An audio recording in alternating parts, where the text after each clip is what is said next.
Good morning to all of you.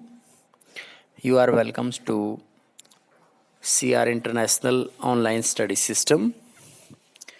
आज हम ethnic conflict in Sri Lanka के विषय में जानेंगे, जो वहाँ पर भाषाई विवाद नियमित रूप से हमेशा ही बना रहा है। श्रीलंका में दो भाषाई समुदाय देखने को मिलते हैं।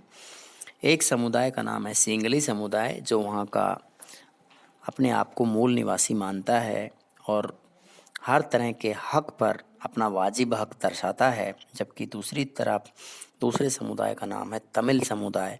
तमिल समुदाय वह समुदाय है जो भारत से काफ़ी वर्षों पहले लोग चले गए थे, ख़ास तौर पे तमिलनाडु से।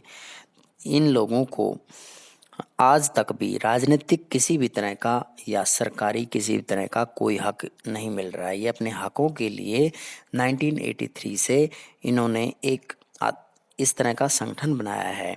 उस संगठन का नाम है liberation tigers of Tamil Eelam, और ये हिंसात्मक तरीके से संघर्ष करने में लगे हुए हैं और वहाँ की सरकार के लिए चुनौतियाँ पैदा कर देते हैं, लेकिन सरकार ने अभी तक इनका पक्ष नहीं लिया है। दूसरी जो टॉपिक है उसके अंदर हम देखते हैं कि भारत और पाकिस्तान के बीच कुछ ऐसे समझौते हुए हैं जिन समझौतों को हम इस तरीके से वर्णित कर सकते हैं, जैसे कुछ सामाजिक कार्यकर्ता लोग होते हैं या फिर प्रसिद्ध व्यक्तित्व जो लोग होते हैं, उन्होंने दोनों ही देशों के लोगों के बीच मित्रतापूर्ण संबंध स्थापित करने पर जोर दिया है।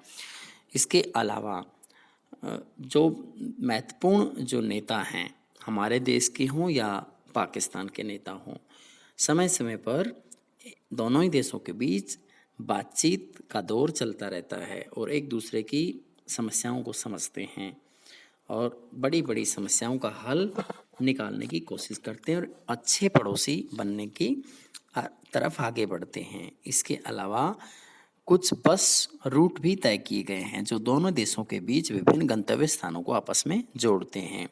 इसके अलावा दोनों देशों के बीच रेल सेवाएं भी बहाल की गई हैं। इसके अलावा पंजाब के रास्ते से, वाघा बॉर्डर के रास्ते से काफ़ी मात्रा में व्यापार एक स्थान से दूसरे स्थान पर, यानी पाकिस्तान से इंडिया और इंडिया से पाकिस्तान भेजा जाता है। इसके अलावा वीज़ा नियमों को आसान बनाया गया है ताकि एक देश के लोग आसानी से दूसरे देश की यात्रा कर सकें या किसी भी तरह से पढ़ने लिखने के पर्पज़ से या फिल्म उद्योग में काम करने के नज़रिए से आ सकें, और आपस में जो विवाद की परिस्थितियां होती हैं उनको सॉर्ट आउट करने के लिए समय समय पर आयोग भी गठित किए जाते हैं।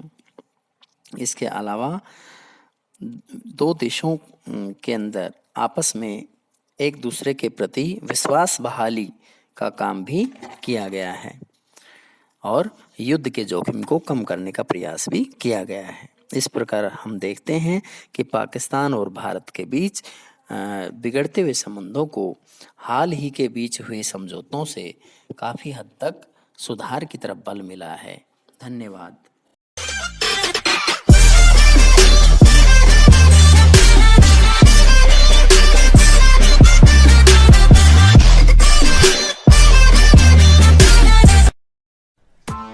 Press the bell icon on the YouTube app and never miss another update.